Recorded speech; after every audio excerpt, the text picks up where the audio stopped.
আমরা গাজরটা ঘষে নিয়েছি, এখন আমরা পটলটা ঘষে নিচ্ছি।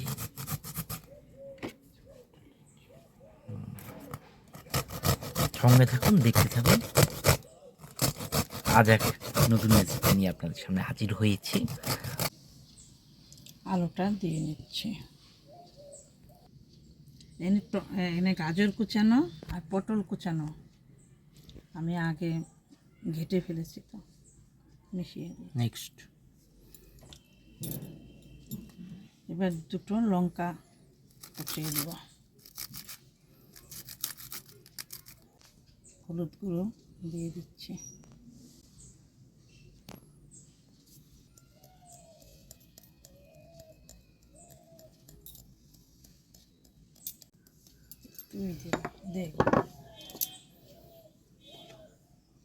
এখন আমি তিলটা দিয়ে নিচ্ছি।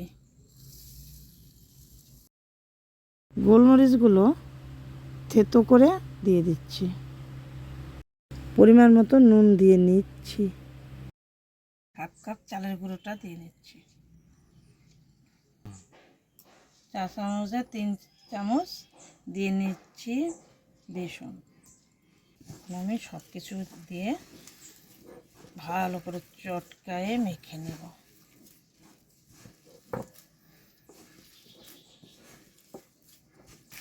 আমি ভালো করে নাড়াচাড়া করে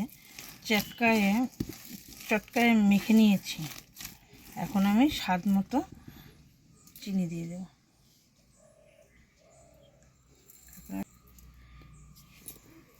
এখন আবার নাড়াচাড়া করে ভালো করে মেখে নেব, যাতে চিনিটা দানা দানা থেকে না যায়, গলে যায়। ভালো করে মাখিয়ে নিচ্ছি।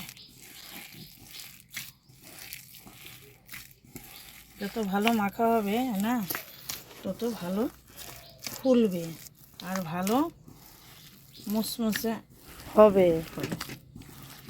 5 মিনিট রেখে দেব, তারপর আমি গোল গোল করে বল করে করে তেলের মধ্যে ছেড়ে ছেড়ে ভেজে নেব। কড়াইটা তো গরম হয়ে গেছে, ইঞ্জিন সর্ষের তেলটা আমি দিয়ে দিচ্ছি। বেশি দিতে হবে, বড়া ভাজবে।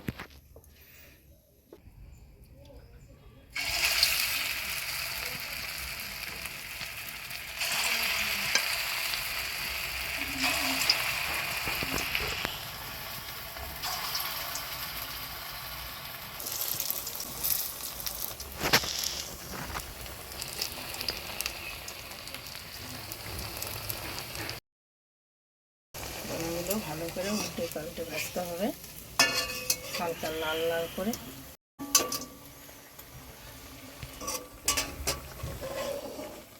হয়ে গেছে, এক এক করে তুলে নিচ্ছি। এখন আমি একে একে তুলে নিচ্ছি।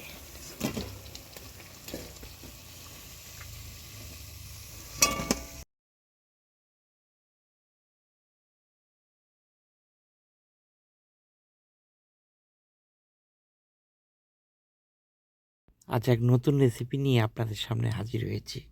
আজকে অসাধারণ একটি রেসিপি, যে রেসিপি আপনাদের অবশ্যই তৈরি করে খেতে হবে, তা না হলে আপনি কিছু মিস করতে যাচ্ছেন। তো আমাদের এটি আজকে গাজর দিয়ে হয়েছে, এইটুকুই বলে রাখলাম। বাকিটা আপনি আমাদের ভিডিওতে দেখে নেবেন, আর সম্পূর্ণ ভিডিও দেখবেন এবং বানিয়ে তৈরি করবেন। অসাধারণ হয়েছে। আমি একটা টেস্ট করে একটু পরে জানাচ্ছি কেমন হয়েছে। অসাধারণ মুচকুচে হয়েছে, দারুণ, এক কথায় অনবদ্য।